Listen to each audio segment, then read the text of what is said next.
All right, hi, how you doing? My name is Joseph Petitt, and I'm here to talk about why I am studying Asia. Currently, I attend California State University of Long Beach, and I'm a criminal justice major. I'm taking a class right now entitled Traditional Asia with Professor Yamada, and she's asked me to do this. So, in a nutshell, my interest in Asia started way back in 2003, where I had gotten into an altercation. And my friend had kept bugging me, hey, try these Muay Thai classes and get into Thai boxing, get into this, it's in the guy's backyard in Pico Rivera. And so initially after that altercation, I got a big rush and pretty much, why not? So he took me to some Muay Thai fights that next weekend, and I fell in love with it. I fell in love with the fact that two guys are standing up and they're using the legs and kicking and fighting and using knees, and it was almost like reference to falling in love with a girl, if that can just saliently tell you how I felt at that time. And then eventually I got into training at No Limits, which was out in Irvine at the time, and trained with Rampage Jackson, and he was in my corner of one of my fights.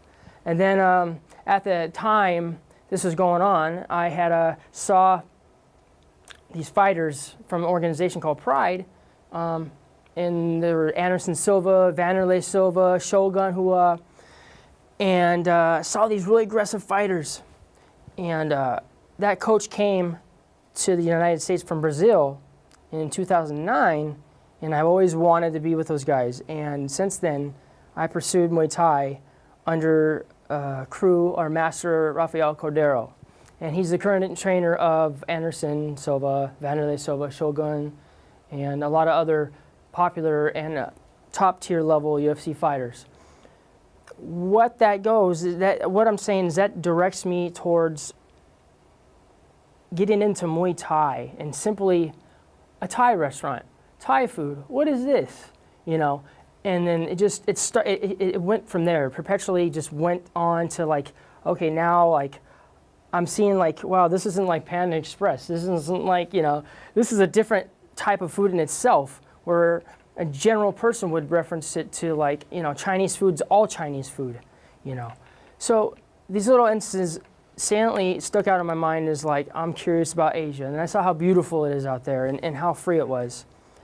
And initially, I wanted to, take some classes on it because, I ideally want to travel to Angkor Wat in Cambodia and Thailand and Bangkok.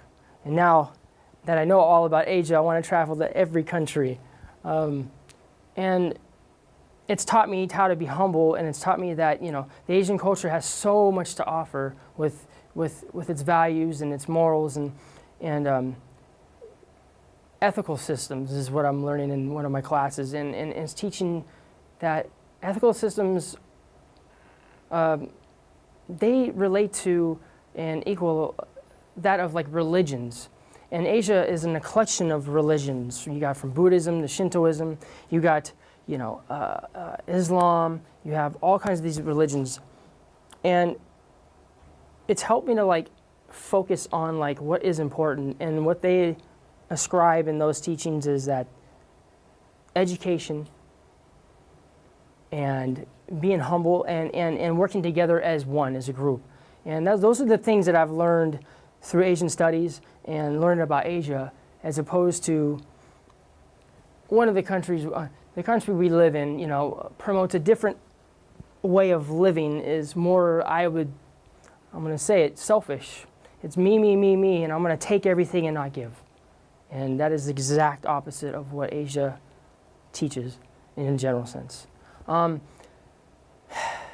so in that, I kind of wanted to give a demonstration of what I learned and what I do with my coach and train, and just show you, the salient things that are awesome about, Muay Thai. So, and I'm also an instructor at the rec center at our university for Muay Thai, and I'll have my own schedule next semester. So in Thailand, the Thais, when they would lose their weapons in the Thai and Burmese wars, they wouldn't have anything to use but their own hands and their own fist. And in ancient times, the Thais would come up with the science of 8 limbs. Use the elbows and the knees and your shins and, and your punches, in that, they use the elbows a lot. So here, the Thais, they would go, and instead of uppercut, they would just go here, and then you just force an elbow right to the chin. And if you watch UFCs or whatnot, this is the martial art they use primarily when they stand up, because it's the most effective.